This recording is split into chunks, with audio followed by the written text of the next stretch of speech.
Dolly Parton is gone. 80 years old, gone after a short battle with cancer. And honestly, the internet has not been the same for the last 24 hours. We all knew her so well. I knew her a little bit. She wasn't a very political person. She really liked me, I will tell you. But she also wanted to stay very, she was of the opinion, the 50%, who needs to lose. I don't think it's 50. I think it's probably 20% of the fans, okay, not 50. But she was a great person, and she was just a nice person. I liked her a lot. And I thought it was a natural thing to lower the flags. And here's the thing. When the news broke, one of the first big reactions came from President Trump himself. He posted on Truth Social calling her irreplaceable, said there would never be anyone like her again. And then he did something pretty significant. He ordered flags across the entire country lowered to half-staff for a full week. For about 12 hours, nobody had a problem with it. It looked like a genuinely respectful bipartisan moment in a country that doesn't have a lot of those left. Then people started doing what people on the internet do. They started pulling up Dolly's actual record, the causes she funded, the values she talked about for 60 years, and lining them up next to Trump's actual policies. And that's when the comment sections turned. That's when respectful tributes started turning into, wait, hold on a second. Let's start with what actually happened, because credit where it's due. On paper, this was about as respectful as a presidential tribute gets. Trump's statement called Dolly one of the greatest country singers ever, and far beyond. He said it was a true loss for millions of people. And the flag order wasn't a small gesture. A full week of flags at half-staff nationwide is the kind of thing usually reserved for major national figures, not just any celebrity. Now here's a detail worth sitting with for a second. Dolly Parton actually turned Trump down. Twice. His first administration offered her the Presidential Medal of Freedom, the highest civilian honor in the country, and she said no both times. Once because her husband was sick, once because of COVID. She later turned down the honor from Biden too, saying she didn't want it to look political.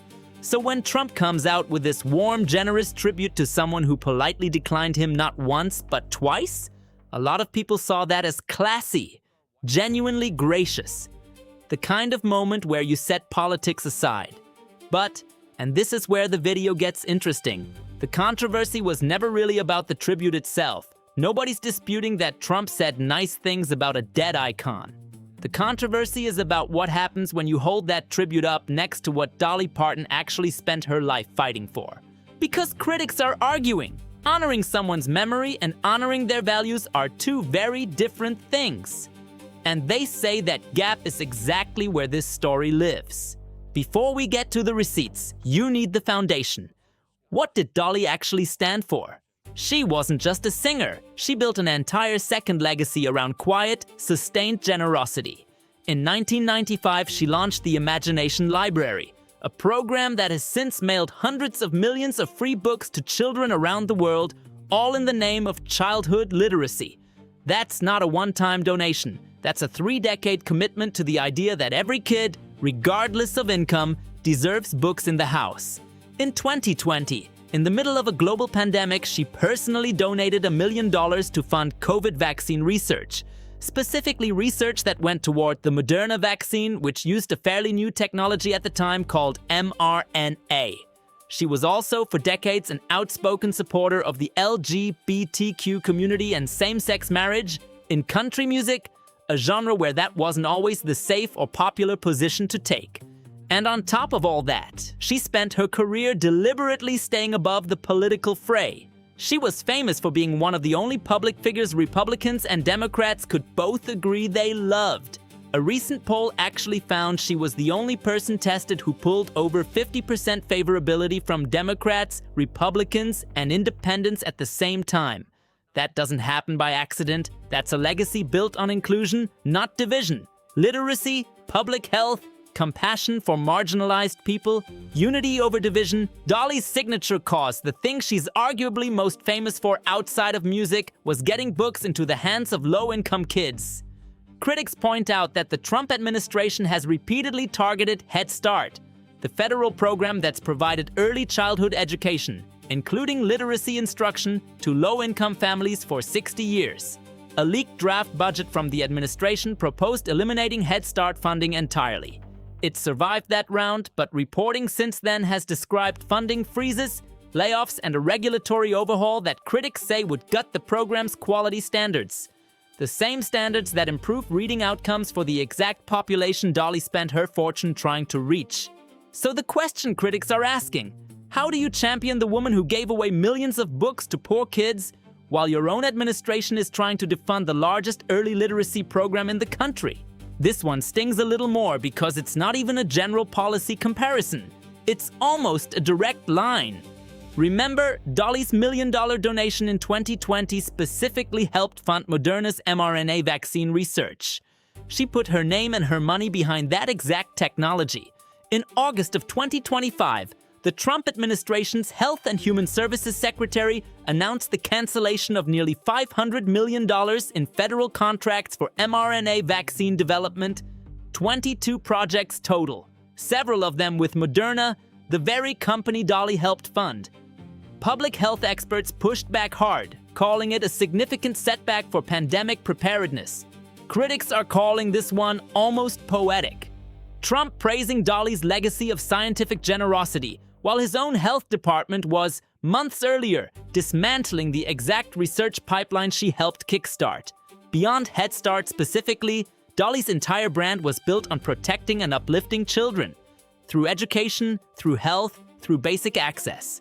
Critics argue that a pattern has emerged across the administration's budget priorities.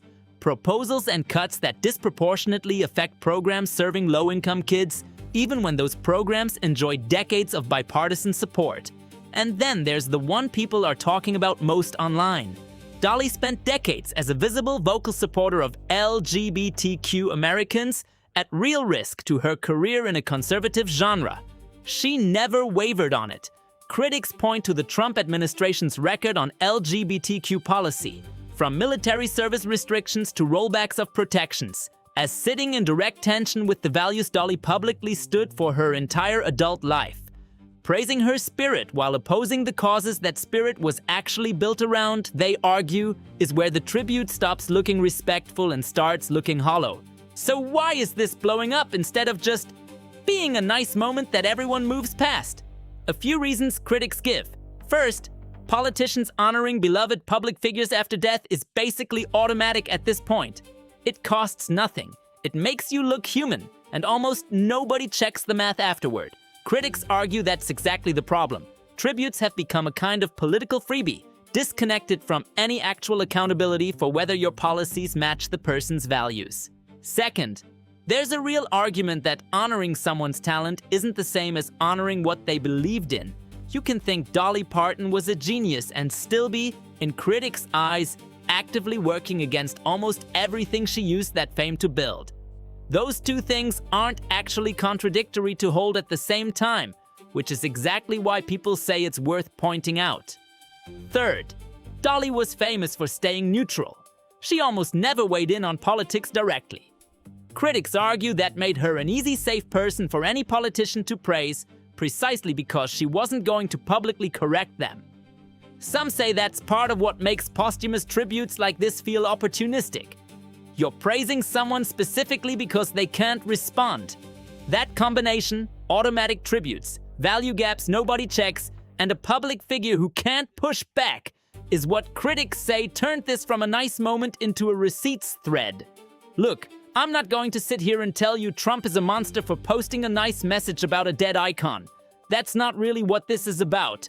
But whether you're a Trump supporter or you can't stand the guy, the actual question worth sitting with is bigger than one Truth Social post. Should politicians be allowed to claim the legacy of someone whose real-world values may have directly conflicted with their own policies, just because that person can no longer speak for themselves? That's the debate playing out online right now. And honestly, that's probably the more important story than the tribute itself. Let me know what you think in the comments. Was this a genuine, respectful moment, or did people find something real here? Either way, rest in peace, Dolly. But she also wanted to stay very, she was of the opinion, the 50% who needs to lose. I don't think it's 50. I think it's probably 20% of the fans. Okay, not 50. But she was a great person, and she was just a nice person. I liked her a lot, and I thought it was a natural thing to lower the flags.